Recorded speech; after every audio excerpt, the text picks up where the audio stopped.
ನಮಸ್ತೆ ಎಲ್ಲರಿಗೂ.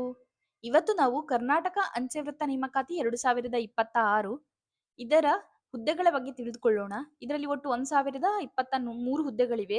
1023 ಹುದ್ದೆಗಳು. ಹಾಗೆಯೇ ಇದು ಉದ್ಯೋಗ ಸ್ಥಳ ಬಂದು ಕರ್ನಾಟಕ ಆಗಿರುತ್ತೆ. ಹಾಗೆ ಸಂಸ್ಥೆ ಹೆಸರು ಕರ್ನಾಟಕ ಅಂಚೆ ವೃತ್ತ, ಪೋಸ್ಟ್ ಆಫೀಸ್ ಜಾಬ್ ಆಗಿರುತ್ತೆ. ಹಾಗೆಯೇ ಹುದ್ದೆ ಹೆಸರು ಗ್ರಾಮೀಣ ಡಾಕ್ ಸೇವಕ. ಬಿಪಿಎಂ ಹಾಗೂ ಎಬಿಪಿಎಂ ಹುದ್ದೆಗಳಿಗೆ ಈ ಆಹ್ವಾನವನ್ನ ಮಾಡಿರ್ತಾರೆ. ಹಾಗೆ ಸಂಬಳ ಬಂದು ತಿಂಗಳಿಗೆ ರುಪೀಸ್ 10,000ದಿಂದ 29,380 ತನಕ ಇದೆ. ಮತ್ತೆ ಕರ್ನಾಟಕ ಅಂಚೆ ವೃತ್ತದ ಹುದ್ದೆಯ ವಿವರಗಳು ಯಾವುದು ಅಂತ ತಿಳಿಯೋದಾದ್ರೆ ಯಾವ ಯಾವ ವಿಭಾಗಗಳಲ್ಲಿ ಅಂದ್ರೆ ಯಾವ ಯಾವ ಜಿಲ್ಲೆಗಳಲ್ಲಿ ಎಷ್ಟು ಹುದ್ದೆಗಳು ಖಾಲಿ ಇದ್ದಾವೆ ಅಂತ ನೋಡೋದಾದ್ರೆ ಇಲ್ಲಿ ನೀವು ನೋಡಬಹುದು. ಬಾಗಲಕೋಟೆಯಲ್ಲಿ 15, ಹಾಗೆ ಬಳ್ಳಾರಿಯಲ್ಲಿ 24, ಬೆಂಗಳೂರಲ್ಲಿ 2, ಬೆಳಗಾವಿಯಲ್ಲಿ 26, ಬೆಂಗಳೂರು ಪೂರ್ವದಲ್ಲಿ 28 ಹುದ್ದೆಗಳು ಖಾಲಿವೆ. ಹಾಗೆ ಬೆಂಗಳೂರು ದಕ್ಷಿಣದಲ್ಲಿ 45 ಹುದ್ದೆಗಳು ಖಾಲಿ ಇವೆ. ಬೆಂಗಳೂರು ಪಶ್ಚಿಮದಲ್ಲಿ 14 ಹುದ್ದೆಗಳು ಖಾಲಿ ಇವೆ. ಬೀದರಲ್ಲಿ 22 ಹುದ್ದೆಗಳು ಖಾಲಿ ಇವೆ. ಚನ್ನಪಟ್ಟಣದಲ್ಲಿ 27 ಹುದ್ದೆಗಳು. ಹಾಗೆಯೇ ಚಿಕ್ಕಮಗಳೂರು ಜಿಲ್ಲೆಗೆ ಬಂದ್ರೆ 48 ಹುದ್ದೆಗಳು. ಚಿಕ್ಕೋಡಿ ಜಿಲ್ಲೆಯಲ್ಲಿ 9 ಹುದ್ದೆಗಳು. ಹಾಗೆ ಚಿತ್ರದುರ್ಗದಲ್ಲಿ 24 ಹುದ್ದೆಗಳು ಖಾಲಿ ಇವೆ. ಹಾಗೆ ದಾವಣಗೆರೆ ಕಚೇರಿಯಲ್ಲಿ 16 ಹುದ್ದೆಗಳು. ಹಾಗೆ ಧಾರವಾಡದಲ್ಲಿ 19, ಗದಗದಲ್ಲಿ 14, ಗೋಕಾಕಲ್ಲಿ 10, ಹಾಸನಲ್ಲಿ 51. ಹಾವೇರಿಯಲ್ಲಿ 17 ಹುದ್ದೆಗಳು, ಕಲಬುರಗಿಯಲ್ಲಿ 38 ಹುದ್ದೆಗಳು, ಕಾರವಾರದಲ್ಲಿ 31 ಹುದ್ದೆಗಳು, ಕೊಡಗಲ್ಲಿ 41, ಕೋಲಾರದಲ್ಲಿ 45, ಕೊಪ್ಪಳದಲ್ಲಿ 14, ಮಂಡ್ಯದಲ್ಲಿ 43, ಮಂಗಳೂರಲ್ಲಿ 22 ಹುದ್ದೆಗಳು, ಹಾಗೆ ಮೈಸೂರಲ್ಲಿ 17 ಹುದ್ದೆಗಳು.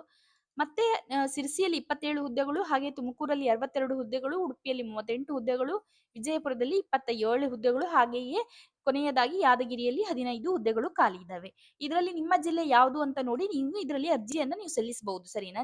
ನಿಮ್ಮ ಜಿಲ್ಲೆಯಲ್ಲಿ ಎಷ್ಟು ಹುದ್ದೆಗಳು ಖಾಲಿ ಇದ್ದಾವೆ ಅಂತ ನೀವು ನೋಡ್ಕೊಳ್ಳಿ ಮೊದಲು.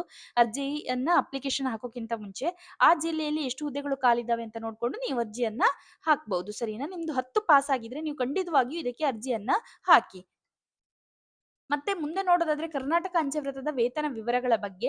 ಅಂದ್ರೆ ಈ ವೇತನವು ಎಷ್ಟು ಕೊಡ್ತಾರೆ ಅಂತ ಹೇಳಿ, ಸ್ಯಾಲರಿ ಎಷ್ಟಾಗಿರುತ್ತೆ, ಸಂಬಳ ಎಷ್ಟಾಗಿರುತ್ತೆ ಅಂದ್ರೆ ಪೋಸ್ಟ್ ಹೆಸರು ಮತ್ತು ಸಂಬಳ ತಿಂಗಳಿಗೆ ಎಷ್ಟು ಇದೆ ಅಂತ ನೋಡೋಣ. ನೋಡಬಹುದು. ಗ್ರಾಮೀಣ ಡಾಕ್ ಸೇವಕ ಶಾಖೆ ಪೋಸ್ಟ್ ಮಾಸ್ಟರ್ ಬಿಪಿಎಂ 12,000ದಿಂದ 29,380 ರೂಪಾಯಿ ಇರುತ್ತೆ ತಿಂಗಳಿಗೆ. ಹಾಗೆಯೇ ಗ್ರಾಮೀಣ ಡಾಕ್ ಸೇವಕ ಸಹಾಯಕ ಶಾಖೆ ಪೋಸ್ಟ್ ಮಾಸ್ಟರ್ ಎಬಿಪಿಎಂ ಡಾಕ್ ಸೇವಕ ಜಿಡಿಎಸ್ ಇದರಲ್ಲಿ 10,000ದಿಂದ 24,470 ತಿಂಗಳಿಗೆ. ಇದು ಸಾಮಾನ್ಯ ಜಿಡಿಎಸ್ ಆಗಿ ಸಂಬಳ ಶ್ರೇಣಿಯಲ್ಲಿ ಇರುತ್ತೆ. ಸರಿನಾ?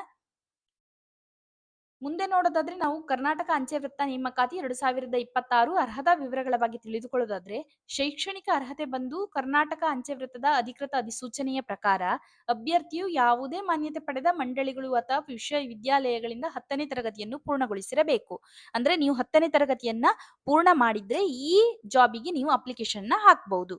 ಹಾಗೆ ನೀವು ವಯೋಮಿತಿ ವಿಚಾರಕ್ಕೆ ಬರೋದಾದ್ರೆ ಕರ್ನಾಟಕ ಅಂಚೆ ವೃತ್ತದ ನೇಮಕಾತಿ ಅಧಿಸೂಚನೆಯ ಪ್ರಕಾರ ಅಭ್ಯರ್ಥಿಯು ಕನಿಷ್ಠ 18 ವರ್ಷದಿಂದ ಗರಿಷ್ಠ 40 ವರ್ಷದ ಒಳಗಿನವರಾಗಿರ್ಬೇಕು. ನಿಮ್ಗೆ ಕನಿಷ್ಠವಾಗಿ 18 ವರ್ಷ ಆಗಿರ್ಲೇಬೇಕು. ಹಾಗೆ ಗರಿಷ್ಠವಾಗಿ ನಿಮ್ಮ 40 ವರ್ಷ ನೀವು 40 ವರ್ಷ ಮೀರಿದವರಾಗಿರಬಾರದು. ನಿಮ್ಮ ವಯಸ್ಸು 18 ವರ್ಷ ಆಗಿದ್ರೆ ಇಲ್ಲ ನಿಮ್ಮ ವಯಸ್ಸು 40 ವರ್ಷಕ್ಕಿಂತ ಕಡಿಮೆ ಇದ್ರೆ ನೀವು ಈ ಅಪ್ಲಿಕೇಶನ್ ಹಾಕಬಹುದು. ಹಾಗೆ ನೀವು 10ನೇ ತರಗತಿ ಪಾಸ್ ಆಗಿರ್ಬೇಕು ಅಷ್ಟೇ.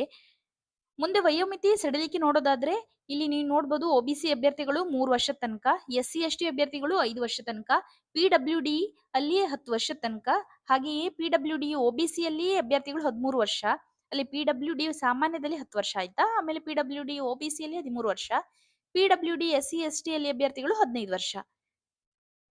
ಇದು ಬಂದು ವಯೋಮಿತಿ ಸಡಿಲಿಕೆ ಆಗಿರುತ್ತೆ. ಹಾಗೆ ಅರ್ಜಿ ಶುಲ್ಕವನ್ನ ನೋಡೋದಾದ್ರೆ ನಾವು ಮಹಿಳೆ, ಎಸ್ಸಿ ಎಸ್ಟಿ ಮತ್ತೆ ಪಿಡಬ್ಲ್ಯೂಡಿ ಮತ್ತು ಟ್ರಾನ್ಸ್ ವುಮೆನ್ ಅಭ್ಯರ್ಥಿಗಳು ಯಾರೆಲ್ಲ ಇರ್ತಾರೆ ಅವರಿಗೆ ಅರ್ಜಿ ಶುಲ್ಕ ಯಾವುದು ಕೂಡ ಇರೋದಿಲ್ಲ. ಹಾಗೆ ಇತರ ಎಲ್ಲಾ ಅಭ್ಯರ್ಥಿಗಳು 100 ರೂಪಾಯಿಯನ್ನ ಪಾವತಿಯನ್ನ ಮಾಡ್ಬೇಕಾಗತ್ತೆ. 100 ರೂಪಾಯಿ ಆಗಿರುತ್ತೆ. ಪಾವತಿ ವಿಧಾನ ಬಂದು ಆನ್ಲೈನ್ ಅಲ್ಲಿಯೇ ನೀವು ಪೇ ಮಾಡ್ಬೇಕಾಗತ್ತೆ. ಆಯ್ತಾ? ಆಯ್ಕೆ ಪ್ರಕ್ರಿಯೆ ಬಂದು ಮೆರಿಟ್ ಪಟ್ಟಿ, ದಾಖಲೆ ಮತ್ತು ಪರಿಶೀಲನೆ ಮತ್ತು ಸಂದರ್ಶನ. ಅಂದ್ರೆ ನಿಮ್ದು ಇವಾಗ 10th ಅಲ್ಲಿ ಮಾರ್ಕ್ಸ್ ಕಾರ್ಡ್ ಬಂದಿರುತ್ತೆ ಅಲ್ವಾ, ಅದನ್ನ ನೀವು ಚೆಕ್ ಮಾಡ್ತಾರೆ. ಹಾಗೆ ನಿಮ್ಮ ದಾಖಲೆ ಪರಿಶೀಲನೆ ಅಂದ್ರೆ ನಿಮ್ದೆಲ್ಲ ನಿಮ್ದು ಡಾಕ್ಯುಮೆಂಟ್ಸ್ ಏನಿರುತ್ತೆ ಅದೆಲ್ಲ ಸರಿ ಇದೆಯಾ ಅಂತ ಅಲ್ವಾ ಚೆಕ್ ಮಾಡ್ತಾರೆ. ಹಾಗೆ ನಾರ್ಮಲ್ ಆಗಿ ಒಂದು ಇಂಟರ್ವ್ಯೂ ಇರುತ್ತೆ ಅಷ್ಟೇ. ಇದಕ್ಕೇನು ಎಕ್ಸಾಮ್ ಏನು ಕೂಡ ಇರೋದಿಲ್ಲ. ಹಾಗಾಗಿ ನೀವು ಇದಕ್ಕೆ ಅಪ್ಲಿಕೇಶನ್ ಈಸಿಯಾಗಿ ಹಾಕಬಹುದು. ಹಾಗೆ ಕರ್ನಾಟಕ ಅಂಚೆ ವೃತ್ತ ನೇಮಕಾತಿ 2026ಕ್ಕೆ ಅರ್ಜಿ ಸಲ್ಲಿಸುವುದು ಹೇಗೆ? ಮೊದಲು ನೀವು ಕರ್ನಾಟಕ ಅಂಚೆ ವೃತ್ತ ನೇಮಕಾತಿ ಅಧಿಸೂಚನೆ 2020ರ ಮಾನದಂಡಗಳು ಏನಿರುತ್ತೆ ಏನಿರುತ್ತೆ ಅದನ್ನ ನೀವು ಖಚಿತಪಡಿಸಿಕೊಳ್ಳಿ. ಹಾಗೆ ಅದನ್ನ ನೀವು ಪೂರೈಸ್ತೀರಾ ಅನ್ನೋದನ್ನ ನೀವು ನೋಡ್ಕೊಳ್ಳಿ. ಅದಾದ್ಮೇಲೆ ಆನ್‌ಲೈನ್ ಮೋಡ್ ಮೂಲಕ ಅರ್ಜಿಯನ್ನ ಭರ್ತಿ ಮಾಡುವ ಮೊದಲು ದಯವಿಟ್ಟು ಸಂವಹನ ಉದ್ದೇಶಕ್ಕಾಗಿ ಸರಿಯಾದ ಇಮೇಲ್ ಐಡಿ ಮತ್ತು ಮೊಬೈಲ್ ಸಂಖ್ಯೆಯನ್ನ ಹೊಂದಿರಿ. ಇದು ತುಂಬಾ ಇಂಪಾರ್ಟೆಂಟ್. ಏನಂದ್ರೆ ನಿಮ್ಮಲ್ಲಿ ನಿಮ್ಮ ಇಮೇಲ್ ಐಡಿ ಹಾಗೆ ಮೊಬೈಲ್ ನಂಬರ್ ತುಂಬಾ ತುಂಬಾ ಇಂಪಾರ್ಟೆಂಟ್ ಆಗಿರುತ್ತೆ. ಹಾಗೆ ನಿಮ್ದು ಯಾವ್ದಾದ್ರು ಐಡಿ ಪ್ರೂಫ್ ಆಗಿರ್ಬೋದು, ಪ್ಯಾನ್ ಕಾರ್ಡ್, ಆಧಾರ್ ಕಾರ್ಡ್ ಯಾವ್ದಾದ್ರೂ ಕೂಡ ಆಗ್ಬಹುದು. ಅದಾದ್ಮೇಲೆ ವಯಸ್ಸು, ಆಮೇಲೆ ಶೈಕ್ಷಣಿಕ ಅರ್ಹತೆ, ರೆಸ್ಯೂಮ್ ಇದ್ಯಾವ್ದಾದ್ರು ಇದ್ರೆ ಅದನ್ನೆಲ್ಲ ಒಟ್ಟಾಗಿ ಇಟ್ಕೊಂಡಿರಿ. ಆಮೇಲೆ ನೀವು ಆನ್‌ಲೈನಲ್ಲಿ ಅಪ್ಲಿಕೇಶನ್‌ನ ಭರ್ತಿ ಮಾಡ್ತಾ ಹೋಗಿ. ಸರಿನಾ? ಹಾಗೆ ಕರ್ನಾಟಕ ಅಂಚೆ ವೃತ್ತ ಗ್ರಾಮೀಣ ಡಾಕ್ ಸೇವಕ ಆನ್‌ಲೈನ್‌ನಲ್ಲಿ ಅರ್ಜಿ ಸಲ್ಲಿಸಲು ಕೆಳಗೆ ಲಿಂಕ್ ಅನ್ನ ನಾನು ಕೊಟ್ಟಿರ್ತೀನಿ. ಅದನ್ನ ನೀವು ಚೆಕ್ ಮಾಡ್ಕೊಳ್ಳಿ. ಕೊನೆಯದಾಗಿ ಕರ್ನಾಟಕ ಅಂಚೆ ವೃತ್ತ ನೇಮಕಾತಿ 2000 ಪ್ರಕ್ರಿಯೆಯನ್ನು ಪೂರ್ಣಗೊಳಿಸಲು ಸಲ್ಲಿಸುವ ಬಟನ್ ಅನ್ನು ಕ್ಲಿಕ್ ಮಾಡಿ. ಅಂತಂದ್ರೆ ಒಂದ್ಸಲ ನೀವು ಅಪ್ಲಿಕೇಶನ್‌ನ ಫಿಲ್ ಮಾಡಿದ್ಮೇಲೆ ಒಂದ್ಸಲ ಪೂರ್ಣವಾಗಿ ಚೆಕ್ ಮಾಡ್ಕೊಳ್ಳಿ ಎಲ್ಲ ಸರಿ ಇದೆಯಾ ಇಲ್ವಾ ಅಂತ. ಅದಾದ್ಮೇಲೆ ಸಬ್ಮಿಟ್ ಬಟನ್ ಕ್ಲಿಕ್ ಮಾಡಿ ನಂತರ ನಿಮ್ಮ ವಿನಂತಿ ಸಂಖ್ಯೆ ಹಾಗೆ ಅರ್ಜಿ ಸಂಖ್ಯೆಯನ್ನು ಸೆರೆ ಹಿಡಿಯುವುದು ಅತ್ಯಂತ ಮುಖ್ಯ. ಅಂತಂದ್ರೆ ನಿಮ್ಮ ಅಪ್ಲಿಕೇಶನ್ ನಂಬರ್ ಏನಿರುತ್ತೆ ಅದನ್ನು ಮತ್ತೆ ರಿಕ್ವೆಸ್ಟ್ ನಂಬರ್ ಏನಿರುತ್ತೆ ಅದನ್ನ ನೀವು ಕರೆಕ್ಟ್ ಆಗಿ ಬರ್ದಿಟ್ಕೊಳ್ಳಿ. ಅದು ಎಲ್ಲದಕ್ಕೂ ಕೂಡ ತುಂಬಾ ಇಂಪಾರ್ಟೆಂಟ್ ಆಗಿರುತ್ತೆ. ನೀವು ಅಪ್ಲಿಕೇಶನ್ ಹಾಕಿದ್ದೀರಿ ಅನ್ನೋದಕ್ಕೂ ಕೂಡ ಅದು ಒಂದು ದಾಖಲೆ ಆಗಿರುತ್ತೆ. ಸರಿನಾ?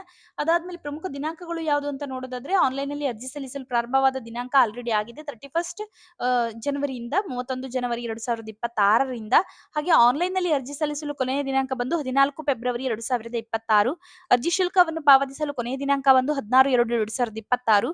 ಆನ್‌ಲೈನ್‌ನಲ್ಲಿ ಅರ್ಜಿಗಳನ್ನು ಸಲ್ಲಿಸುವುದು 2/2/2026 16/2/2026 ತನಕ. ಹಾಗೆ ಅರ್ಜಿದಾರರಿಗೆ ಸಂಪಾದನೆ ಅಥವಾ ತಿದ್ದುಪಡಿ ಏನಾದ್ರು ಮಾಡ್ಬೇಕು ಅಂತಿದ್ರೆ 18 19 ಫೆಬ್ರವರಿ 2026 ತನಕ. ಓಕೆ. ಹಾಗೆ ಕರ್ನಾಟಕ ಅಂಚೆ ವೃತ್ತ ಅಧಿಸೂಚನೆ ಪ್ರಮುಖ ಲಿಂಕ್‌ಗಳನ್ನ ನಾವು ನೋಡೋದಾದ್ರೆ ಇಲ್ಲಿ ನೋಡಬಹುದು indiapost.government.in indiapost.gov.in ಈ ವೆಬ್‌ಸೈಟ್ ಅಲ್ಲಿ ಹೋಗಿ ನೀವು ನಿಮ್ಮ ಅಪ್ಲಿಕೇಶನ್‌ನ ಹಾಕಬಹುದು. ಸರಿನಾ? ಎಲ್ಲರಿಗೂ ಧನ್ಯವಾದಗಳು. ಮುಂದಿನ ವಿಡಿಯೋದಲ್ಲಿ ಸಿಗೋಣ. ನಾನು ಮುಂದೆ ಹಾಗೆ ತುಂಬಾ ವಿಡಿಯೋಸ್ ಅನ್ನ ಅಪ್ಲೋಡ್ ಮಾಡ್ತಿರ್ತೀನಿ. ನೀವು ಚೆಕ್ ಮಾಡ್ಕೊಳ್ಳಿ. ನಿಮ್ಗೆ ಯಾವ್ದಾದ್ರು ನಿಮಗೆ ಸೂಟೇಬಲ್ ಯಾವ್ದು ಜಾಬ್ಸ್ ಇದೆಯೋ ಅದಕ್ಕೆ ನೀವು ಅಪ್ಲಿಕೇಶನ್‌ನ ಹಾಕಿ. ಓಕೆ. ಧನ್ಯವಾದಗಳು ಎಲ್ಲರಿಗೂ.